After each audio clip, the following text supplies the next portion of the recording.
The Boss GX10 is here, and I guess you can call it the smaller brother of the GX100, but considering its smaller frame, you might be surprised to hear what's not smaller on the inside.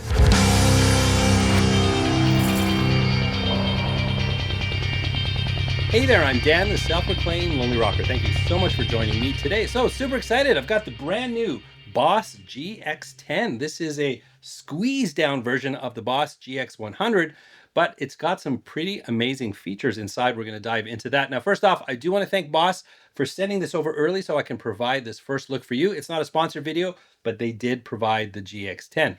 Anyways, let's jump right in. I want to give you a little sampling of tones from the GX10 and some of the main specifications of this device. So let's dive right into that.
All right, that was a lot of fun. I had fun putting that together. But I should mention that was recorded with this Schecter Solo 2 Custom utilizing the bridge pickup. That's a Schecter USA Pasadena Plus.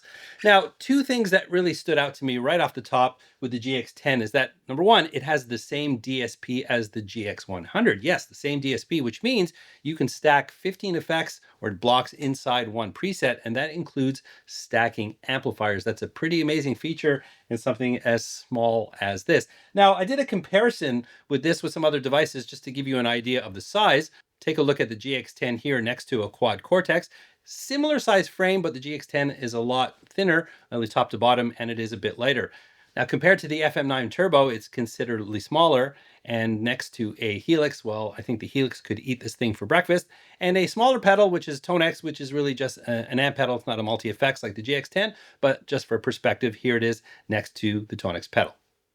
So as this is a first look video, I'm not going to go too deep, but I do want to give you an overview of some of the main features of this device. If you have any questions, any thoughts, anything particular that you'd like to know about the GX10, please let me know in the comments because I will consider doing a follow-up to this video where we can dive a little deeper into the weeds. But let's check out the main specs of the Boss GX10.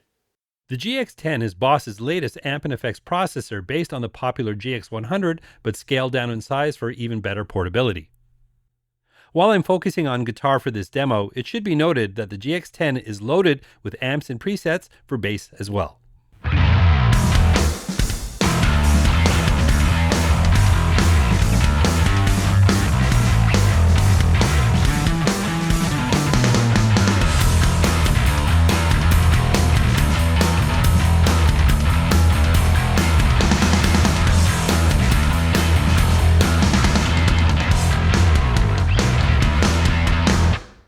While significantly smaller than the GX100, the GX10 has the same DSP processing, allowing for the ability to stack 2 amps and build presets with up to 15 assignable blocks. Creating presets is really easy with the color touchscreen combined with the 4 rotary encoders that also have push functions. If you prefer working on your desktop, there is an updated Boss Tone Studio version for the GX10. For amps, the GX10 is loaded with 32 of Boss's AIRD amps from cleans to the highest of high gain. There is a ton of tweakability here, including mix and matching included cabinets, changing mics and speaker positions, and the ability to import up to 16 third-party cab IRs. And this is a Boss product, so that means a seemingly endless supply of amazing Boss effects from boosts and drives, compressors, reverbs, delays, modulation effects, and so much more. There's a built-in looper and a really cool tuner that has monophonic and polyphonic modes. Around back, you have quarter-inch connections for mono and stereo outputs, headphones, send and return, for cable method anyone, and a port to add a foot switch or another expression pedal. And speaking of expression pedals, there's one built in that allows you to access a number of parameters like wah and volume effects. With the USB-C connection, you can connect the GX-10 to your computer to access Boss Tone Studio, and you can use it as a 4-channel recording interface for recording and reamping directly to your DAW via USB. And as with other Boss products, there's an optional Bluetooth adapter sold separately. All right, why don't we dive into some more tones? This time I'm going to be using the ESP LTD Deluxe Phoenix 1000. The dirty tones are using the bridge humbucker. That's a Seymour Duncan custom, and the clean tone is a blend between the custom split with the Fat Cat in the neck. Let's check it out.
So with 32 amplifiers and what seems like an endless number of amazing Boss effects, I couldn't possibly show you everything, but what I've done is I've created a simple signal chain where I've got the same cab IR. I'm going to cycle through some of the amplifiers, again with the same signal chain, just so we can have a comparison, just to hear what some of the amplifiers sound like.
All right, this is the part of the video where I speak freely. So talk about my thoughts of the GX-10. I've had it here for a couple of weeks now, got to really test it out and want to talk about a number of things about it. Now, first thing, right off the bat, as I said earlier, pretty impressed with the amount of DSP on here. The fact that they didn't shortchange you compared to the GX100. It's a smaller form factor, but having the power that the GX100 has to build pretty complex signal chains, blend amplifiers, 15 blocks, that's pretty amazing, and a small form factor. So I would say that's a big plus for the GX10.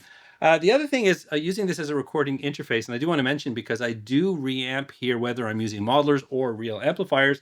I have a library of songs that I've created that I use for my various videos. So I recalled something for this video and had to reamp it. And at first, I couldn't figure it out, and then realized how painfully simple it was is because I was looking for something that I didn't need to do, because on other modelers, sometimes I have to switch it from analog to digital, or I have to go through a process. I generally have presets saved for that.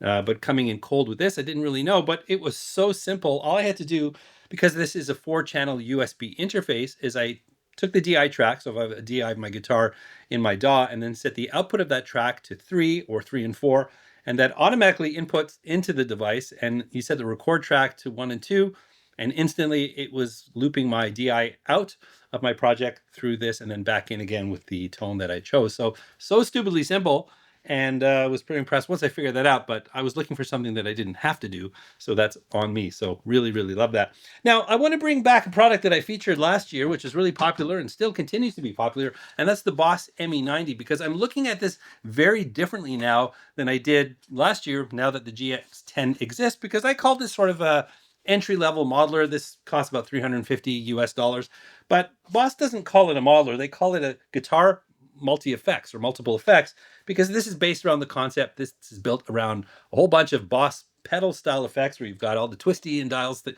right here, a lot of foot switches. So if you like pedals, this could feel very familiar, but I guess as an added bonus, they threw in 10 of their AIRD amplifiers, which makes it sort of a modeler in the sense, but when you hook this up to Boss Tone Studio and you want to get creative with signal chains, it just doesn't do that. It wasn't designed to do that, so I felt that was a limitation in what I called it an entry-level modeler.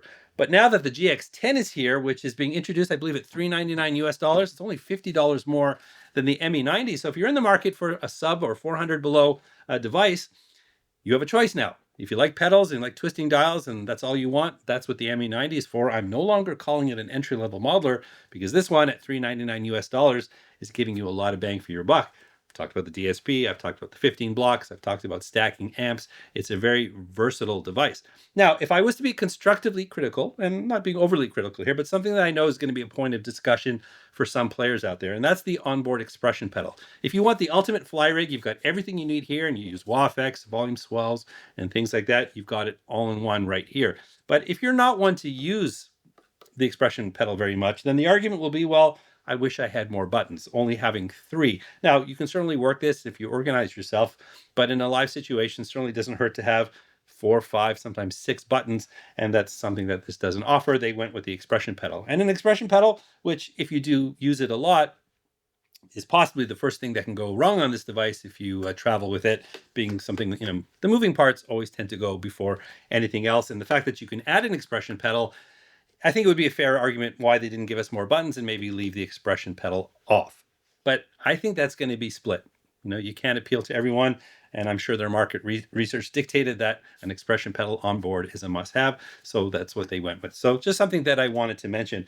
But overall, I am extremely impressed. I think the price to feature ratio for this device is exceptional. I mean, talking basically $400 US for a all-purpose multi-effects guitar processor, 32 amplifiers, what seems like an endless amount of effects. This is going to be a serious player on the market. Just for the fact that it's super portable and offers all that power and flexibility, I think it's going to have a lot of fans. So anyways, hopefully I've given you something to chew on here. There's a lot more to dive in on this device. And like I said, I'd like you to be part of the story. If you want me to do a deeper dive on this and you have very specific questions, if there's enough interest in that, I will gather all those questions, and that can form the basis of a follow-up video on the GX10. So don't hesitate. If you have any thoughts, questions, things you'd like to see, let me know in the comments. So a big thank you to Boss for sending this over. It was fun getting an early look, and hopefully I've given you a little perspective on this. And if you want to check it out, I've got some links in the description. Some of those are affiliate links if you want to support the channel. Every little bit helps, and I appreciate that. But like I said, if you had any questions at all, any thoughts, that's what the comment section is for. And if you did enjoy this video, please don't forget to like, subscribe, and ring that bell. And while you're down there, well, I did mention the GX100. If you want to revisit that for comparison, we're going to pop that right here if you want to check it out. And remember, you don't need a band to rock and roll, and I'll catch you in the next one.